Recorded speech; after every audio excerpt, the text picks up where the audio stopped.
But 4 men who will never bear children and 1 handmaiden decided for an entire country that their Christian doctrine is the only way.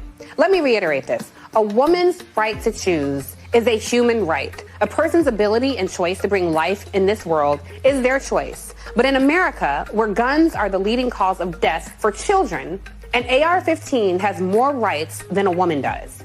And now the Supreme Court wants to mandate birth in a country where 17 million children are hungry and more than 420,000 children are in the foster care system.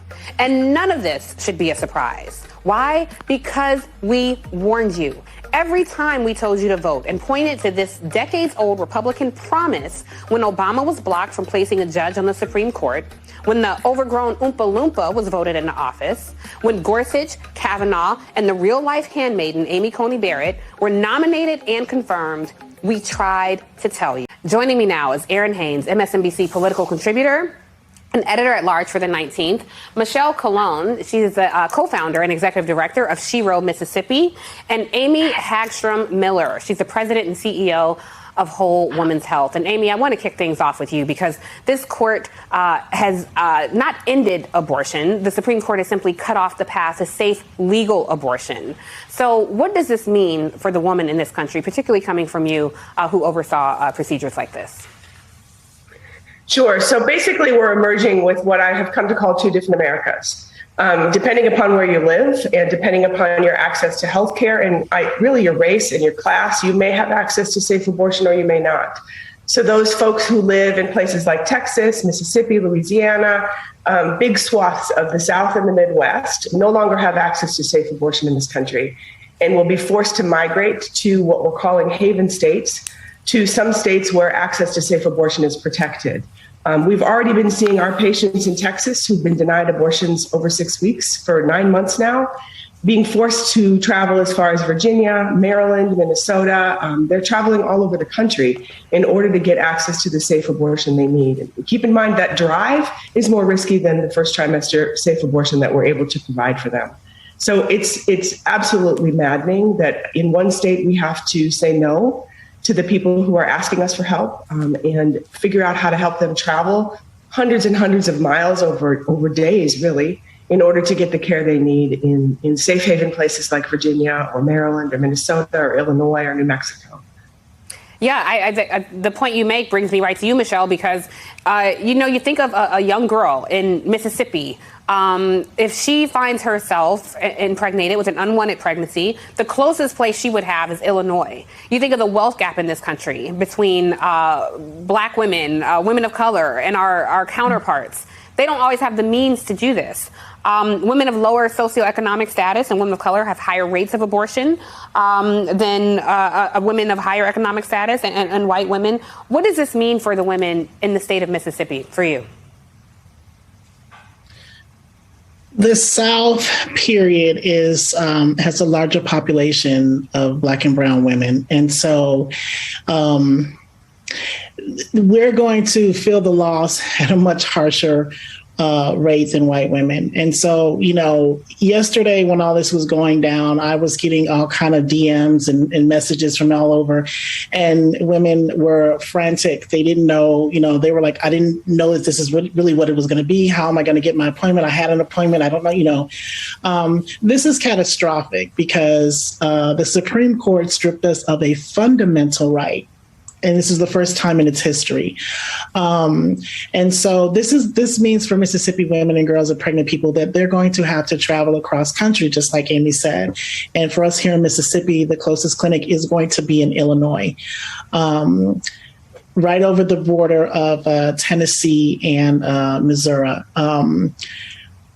And, that's a lot because you're talking about the majority of the South, not just Mississippi. We're talking about people from Louisiana, from Alabama, Tennessee, and Mississippi, basically, seeking refuge in Illinois for abortion health care.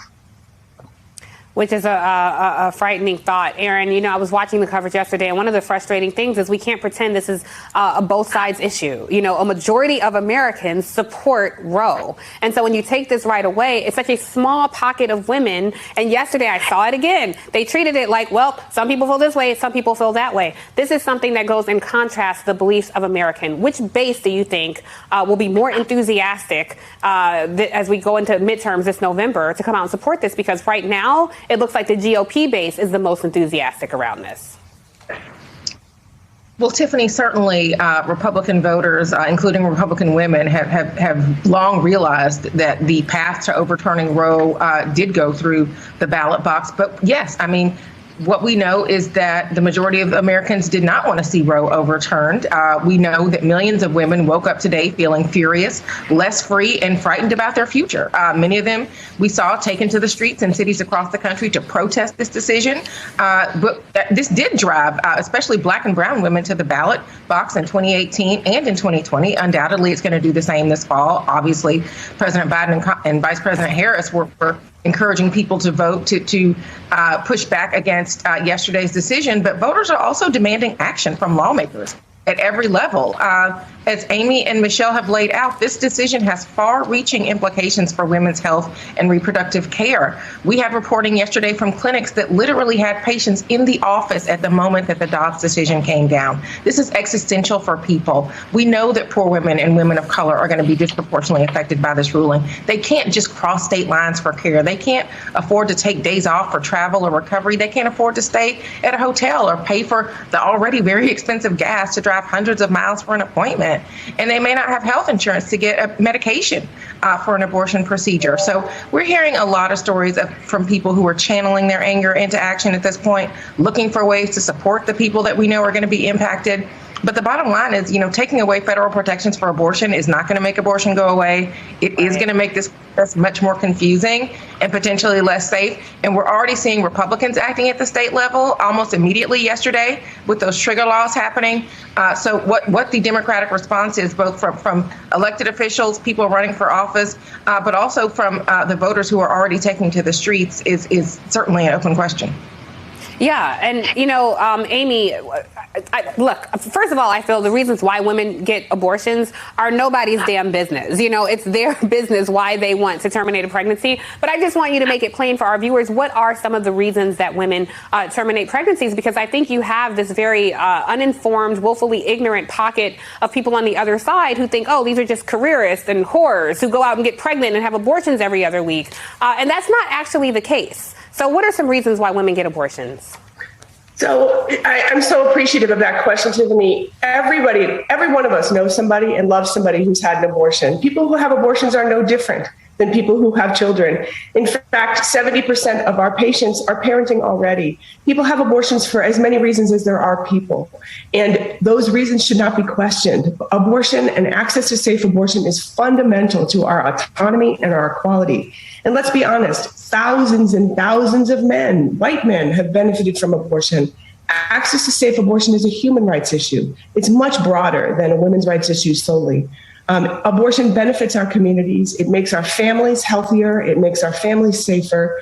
And we have advanced our culture and our society with access to safe abortion for these last 50 years.